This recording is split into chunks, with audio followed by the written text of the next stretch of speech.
Bayangkan, hanya dengan satu klik di ponsel, seseorang bisa mendapatkan uang dalam hitungan menit. Cepat, mudah, tanpa syarat. Tapi, dalam beberapa hari berikutnya, hidup orang itu bisa berubah menjadi mimpi buruk, seperti diteror, dipermalukan, datanya disebar, bahkan keluarganya ikut jadi korban. Ini bukan cerita film kriminal, ini adalah realita gelap dari pinjaman online ilegal. Pinjol ilegal yang mengintai banyak orang di era digital. Halo semuanya, saya Nova Fikriwalana. Pada video kali ini, saya akan membahas 3 fenomena digital utama yang membuat pinjol ilegal semakin berbahaya. Yang kedua, peran guru masa depan. Yang ketiga, peran mahasiswa di masa depan. Keempat, refleksi pribadi dari saya. Yang pertama, fenomena digital. Di era digital, data pribadi sangatlah mudah diakses. Aplikasi pinjol ilegal sering meminta izin terhadap kontak, galeri, dan lokasi. Ketika peminjam telah membayar, data tersebut digunakan untuk mengancam, mempermalukan, bahkan memeras. Di era digital, data adalah mata uang baru, dan mereka yang tidak menjaganya akan menjadi korbannya. Pinjol ilegal memanfaatkan ketidaktahuan masyarakat mengenai keamanan data untuk menjadikan mereka target penipuan. Dan pinjol ilegal menyebarkan iklan palsu di Facebook, TikTok, Instagram, YouTube, bahkan WhatsApp. Mereka membuat testimoni palsu, menggunakan nama perusahaan yang fiktif, atau memakai logo instansi pemerintah agar terlihat resmi. Banyak orang tertipu karena tidak bisa membedakan informasi benar dan palsu. Masalah besar internet bukan kurangnya informasi, tapi terlalu banyak informasi yang salah.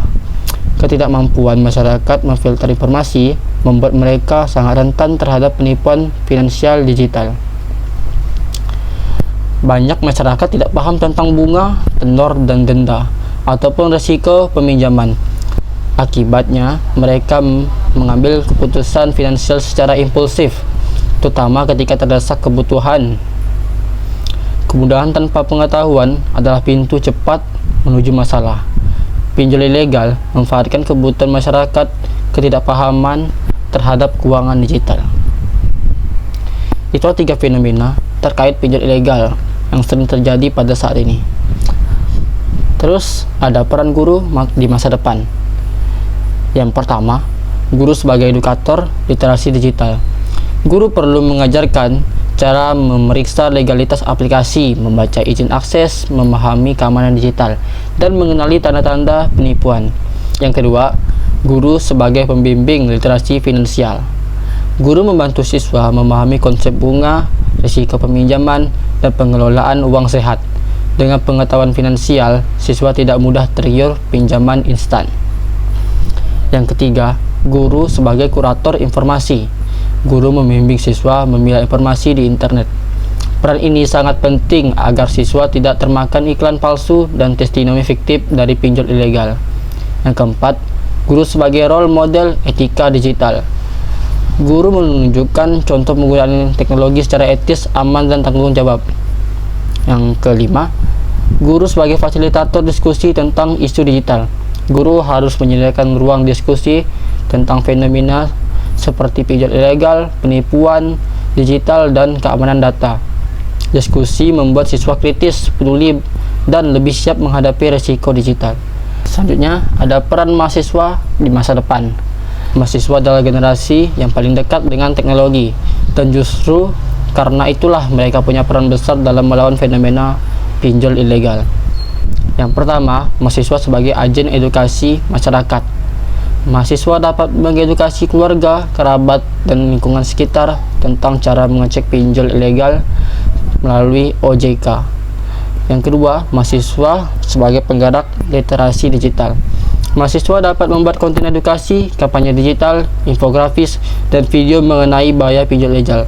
Yang ketiga, mahasiswa sebagai pengguna teknologi yang kritis. Mahasiswa harus membebaskan diri membaca izin aplikasi, memahami keamanan digital, dan tidak sembarangan menekan izinkan akses. Yang keempat, mahasiswa sebagai peneliti perilaku digital. Mahasiswa dapat meneliti faktor penyebab masyarakat terjebak pinjol seperti kebutuhan ekonomi, ketidaktahuan, dan kurangnya literasi digital. Yang kelima, mahasiswa sebagai pendorong ekonomi sehat. Dengan pengetahuan finansial yang baik, mahasiswa bisa menjadi contoh bagaimana mengelola uang tanpa bergantung pada peminjaman. Teknologi tidak mengubah siapa kita. Teknologi hanya memperjelas karakter kita. Bagaimana kita sebagai individu merespon fenomena digital seperti pinjol ilegal? Saya sebagai individu yang hidup di era digital, saya menyadari bahwa kemajuan teknologi harus diiringi dengan tanggung jawab. Kemudahan bukan berarti keamanan, dan setiap klik yang kita lakukan membawa resiko. Fenomena pinjol ilegal mengajarkan kita bahwa kita tidak boleh mudah tergoda oleh sesuatu yang instan, seperti cepat cair tanpa syarat. Kita perlu lebih kritis terhadap izin aplikasi. Dan yang terpenting, kita harus menjadi pengguna teknologi yang berhati-hati dan berpikir panjang. Saya percaya bahwa literasi digital dan literasi finansial adalah dua hal yang wajib dimiliki masyarakat modern.